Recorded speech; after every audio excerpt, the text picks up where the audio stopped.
সহিংস রূপ নিয়েছে কোটা আন্দোলন।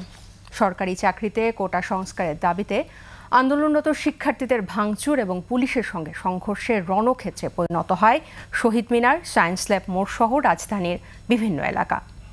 ফার্মগেটে মেট্রো স্টেশনে ঘটে ধাওয়া পাল্টা ধাওয়া। আন্দোলনের নামে সহিংসতা ও বিশৃঙ্খলা সহ মুক্তিযুদ্ধের চেতনা বিরোধী ষড়যন্ত্র প্রতিহতে হুঁশিয়ারি দিয়েছে ছাত্রলীগ সহ বিভিন্ন সংগঠন। এদিকে আইনশৃঙ্খলা পরিস্থিতি নিয়ন্ত্রণে রাজধানী সহ দেশের বিভিন্ন স্থানে বিজিবি মোতায়েন করা হয়েছে। সহকর্মীদের সহায়তায় বিস্তারিত জানাচ্ছেন আহমেদ বাবু।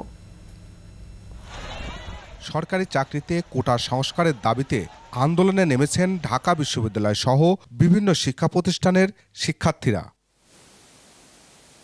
মঙ্গলবার সকাল থেকে উত্তরা, কাকরাইল, মতিঝিল, সায়েন্স ল্যাব, শহীদ মিনার সহ ঢাকা বিশ্ববিদ্যালয় ক্যাম্পাসে বিভিন্ন সড়ক অবরোধ করে যান চলাচল আটকে দেন শিক্ষার্থীরা।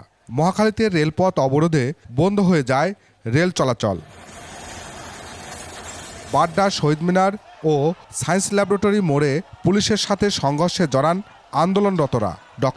এ সময় সায়েন্স ল্যাবরেটরি মোড়ে সংঘর্ষে নিহত হয় একজন। ঢাকা বিশ্ববিদ্যালয়ের ক্যাম্পাসে সহকারী প্রক্টর আব্দুল মুহিতকে লাঞ্ছিত করেন তারা।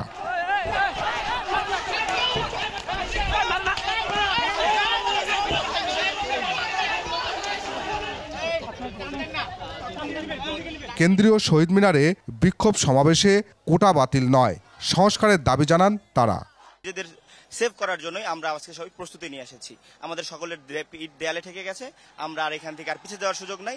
আমরা যদি বাঁচতে চাই তাহলে লড়াই করেই বাঁচতে চাই। আমাদের দাবি শুধু জানিয়ে গেছি, আমরা কিন্তু কোনো রকম আক্রমণাত্মক পর্যায়ে যাইনি। দাবি আদায় না হওয়া পর্যন্ত আন্দোলন চালিয়ে যাওয়ারও ঘোষণা নেতাদের। বিকেলে রাজু ভাস্কর্যের সামনে সমাবেশে কোটা সংস্কার আন্দোলনের নামে বিশৃঙ্খলা ও মুক্তিযুদ্ধের চেতনা বিরোধী ষড়যন্ত্রের অভিযোগ তোলে ছাত্রলীগ। গতকাল পর্যন্ত গোপনে থাকলো, আজকে থেকে প্রকাশ্যে ছাত্রদল এবং শিবির এই আন্দোলন নেতৃত্ব ভাগে গিয়েছে। গতকালকে যারা হামলার নেতৃত্বে ছিল তারা সবাই ছিল বিভিন্ন দলের ছাত্রদলের ক্যাডার। ন্যূনতম বক্তৃতা বিবৃতির কোন বিভ্রান্তিমূলক প্রচারণা হলে বাংলাদেশ ছাত্রলীগ শেষ দেখে ছাড়বে। আহমেদ বাবু, 21 টেলিভিশন, ঢাকা।